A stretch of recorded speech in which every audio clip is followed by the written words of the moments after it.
안녕하세요, 허니펀치입니다. 오늘은 품절 대란을 일으키고 있는 육각형 겜투북 가져왔습니다. 가볍고 성능 좋고 배터리 오래가고 쿨링 좋고 가격 괜찮고 오각형?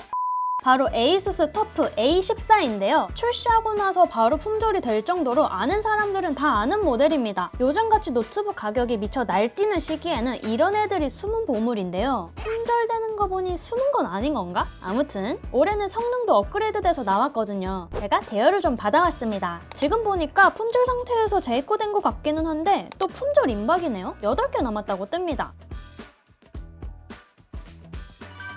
일단 디자인을 보자마자 생각나는 건 터프다 였습니다. 기존 터프 노트북 디자인을 그대로 가져왔고요. 번쩍번쩍하지 않고 되게 절제된 디자인을 볼 수 있는데요. 로고도 은은하게 들어가 있고 살짝 각지고 모던하면서도 전체적으로 깔끔해서 고급스러운 느낌이 좀 있죠. 게이밍 노트북에 비해서 화려하지는 않아요. 그래서 게임만을 위한 노트북이라기보다는 어느 정도 높은 성능을 요구하는 작업용 랩탑으로도 부담없이 사용할 수 있을 것 같습니다. 그리고 게이밍 노트북인데 무게가 1.48kg입니다. 보통 게이밍 노트북이 2kg는 그냥 넘기잖아요. 1kg는 진짜 귀하거든요. 25년 모델이 1.46kg였는데 올해는 1.48kg로 나왔어요. 크기는 31.1에 22.7cm, 두께가 1.69cm입니다. 꽤 얇은 편이죠? 근데 얇으면 좀 부실한 거 아닌가 싶은 걱정도 들 수 있지만 nope. 아닙니다. 일단 상판은 알루미늄 소재가 사용됐고요. 미국 국방부에서 제정한 미군 내구성 규격인 밀리터리 테스트도 통과했으니까 노트북으로서의 내구성을 걱정할 수준은 아닌 거죠. 낙하, 진동,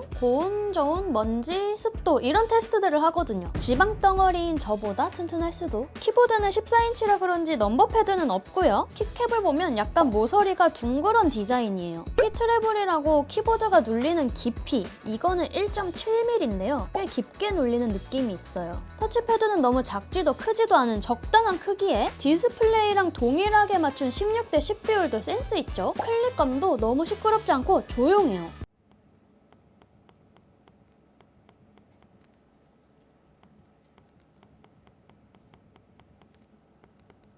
휴대하고 다니는 경우에는 어디서든 써도 신경 쓰이지 않을 정도입니다. 거의 안 들린다고 봐도 되겠죠? 아무튼 진짜 조용합니다. 그리고 이거!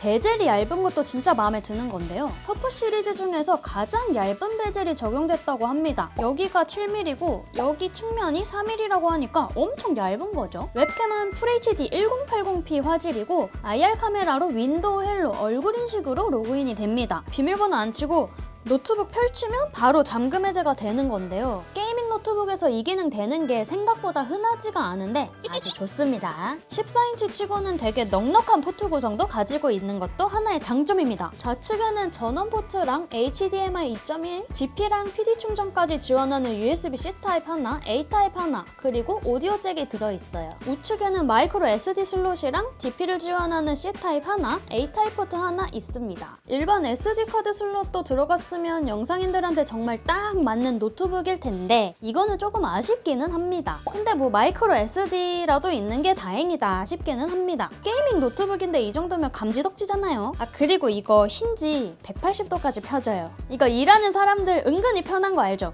회의하거나 할 때 자료 같이 보고 막 그러잖아요. 유용합니다. 그리고 이제 가장 중요한 거 성능. 게이밍 노트북인데 가볍게만 하다고 살 수는 없잖아요. 에이수스 터프 A14에는 AMD 라이젠 AI 맥스 플러스 392 프로세서가 들어가 있습니다. CPU와 내장 GPU 그리고 NPU까지 하나로 묶은 통합칩이에요. 내장 그래픽으로는 라데온 8060S가 들어갔는데요. 이 칩은 통합 메모리 아키텍처 그리고 굉장히 가성비 좋은 제품이라는 게 아주 큰 특징인데요. 조금만 더 쉽게 얘기를 해보면 저번에 옛날에 제가 ROG 플로우 코즈마 에디션 리뷰하면서 AMD 라이젠 AI 맥스 플러스 395에 대해서 얘기를 했었는데요. 이 392는 395의 하위 모델이기는 한데 CPU 코어 수만 조금 줄이고 나머지는 동일하게 만들어졌어요. 사실 게임은 CPU보다는 GPU 의존도가 높으니까 게임 성능은 395나 392나 크게 차이가 안 나거든요. 그래서 합리적인 가격대로 나올 수 있었던 거겠죠? 게이머 입장에서는 개이득입니다. 라이젠 AI 300 시리즈 특징 중에 하나가 통합 메모리 아키텍처예요. CPU랑 GPU가 시스템 메모리를 공유해서 쓰는 구조인데요. 쉽게 얘기하면 GPU가 따로 자기 전용 메모리를 갖고 있는 게 아니라 시스템 램에서 필요한 만큼 끌어다 쓰는 방식인 거죠. 그러니까 메모리를 많이 할당할수록 더 큰 작업, 더 큰 AI 모델을 GPU가 다룰 수 있게 되는 겁니다. 터프 게이밍 A14에 탑재된 AMD 라이젠 AI 맥스 플러스 392 프로세서는 최대 64GB 메모리가 내장돼 있거든요. 그 중에서 최대 48GB까지 GPU 전용 메모리로 할당할 수 있어요. 외장 그래픽카드 VRAM이 보통 8에서 16GB 수준이고 최상급인 5090도 32GB라는 거를 감안하면 48GB라는 수치가 얼마나 큰지 감이 오실 겁니다. 내장 그래픽이라고 무시할 수 없는 거죠. 아마 우리나라에서는 64GB짜리 모델은 판매하고 있지 않은 것 같아서 조금 아쉽기는 합니다. 아무튼 라데온 8060S는 내장 그래픽은 약하다라는 선입견을 깨주는 칩입니다. 실제 게이밍 성능도 RTX 4060에서 4070 모바일 정도 수준으로 평가받고 있고요. 게임이 아닌 작업 환경에서도 그래픽 메모리 할당량을 유연하게 조정할 수 있다는 점에서 하이브리드한 성격을 가진 칩이라고 보면 되겠습니다. 그리고 하나의 칩 안에 CPU, GPU, NPU가 모두 통합되어 있다 보니까 전력 효율 측면에서도 강점이 있는데요. 그만큼 배터리 사용이 길어질 수 있다는 거죠. 14인치 가벼운 폼팩터에 외부에서 노트북 가지고 다니는 분들을 타겟으로 한 제품인 만큼 배터리가 오래가는 부분은 분명한 강점이에요. 성능 테스트를 위해서 벤치와 게임 테스트 한번 해봤는데요. 결과 한번 보고 가시죠.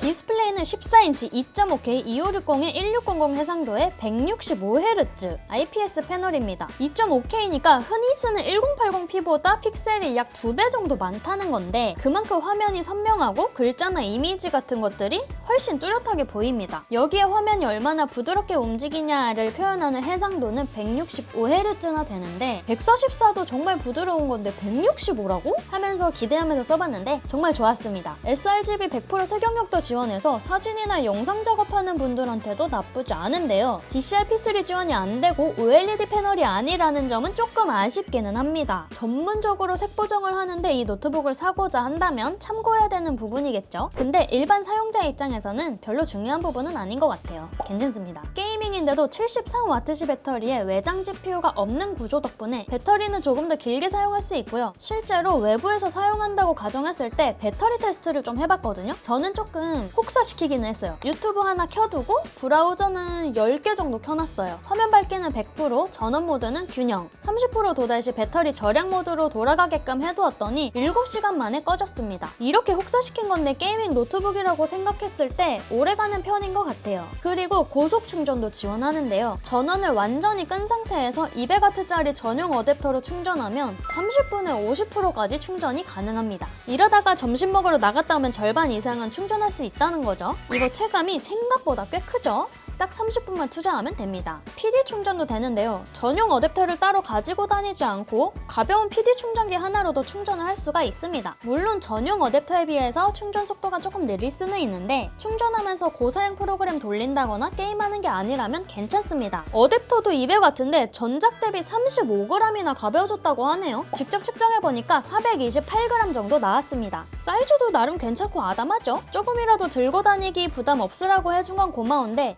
여전히 그렇게 가볍지는 않은 발열 관리도 꽤 잘 되는데요. 키캡 아래에서 흡기가 되고 배기구가 뒤쪽에 있어서 열기가 뒤쪽으로 빠져나가는 구조예요. 그래서 키보드 위쪽이나 손목 받침대 부분이 확실히 열이 덜한 느낌이 있습니다. 사용하면서 손가락에 열감이 느껴지는 게 이런 게이밍 노트북에서는 꽤 불편한 부분이잖아요. 아무래도 키보드로 외부 공기가 유입되다 보니까 타건할 때 계속 시원하게 유지할 수 있겠죠? 이 부분은 정말 마음에 들더라고요. 그리고 하판은 알루미늄인데 손목이 올라가는 팜레스트 부분은 플라스틱 재질이에요. 보통 플라스틱 하면 싸구려 재질이라고 생각할 수 있는데 발열 측면에서는 이게 오히려 장점일 수가 있습니다. 금속은 열 전도율이 높아서 체감 온도가 높은 편인데 플라스틱은 금속에 비해 열 전도율이 낮아서 손목 부분이 덜 뜨겁게 느껴지거든요.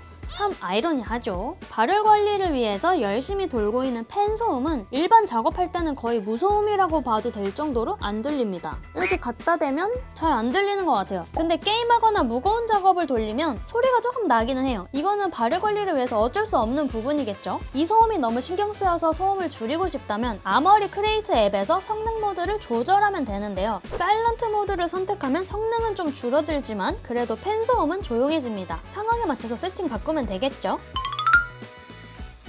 자, 오늘은 에이수스의 터프 게이밍 A14 노트북을 리뷰해봤는데요. 한 줄 요약하면 가볍고 튼튼하고 게임도 하고 작업도 하고 싶은 분들한테는 딱인 올라운드 노트북이라고 볼 수 있을 것 같습니다. 가격도 착하고요. 가격은 240만 원대인데요. 요즘 램 가격이 많이 올라서 그런지 이 정도 가격에 이 정도 성능이면 나쁘지 않은 것 같기도 한데 라는 생각이 듭니다. 만약 노트북으로 게임도 하고 싶고 작업도 해야 된다. 근데 또 무겁고 두꺼운 거는 싫고 못생긴 것도 싫다면 이만한 노트북 없을 것 같은데요. 게이밍 노트북이라는 타이틀을 갖고 있지만 여러 가지 쓸모가 있고 고사양 프로그램이나 작업하는 분들한테도 너무 좋을 것 같습니다. 자, 오늘 제가 준비한 영상은 여기까지입니다. 도움이 되었다면 구독과 좋아요 부탁드리고요.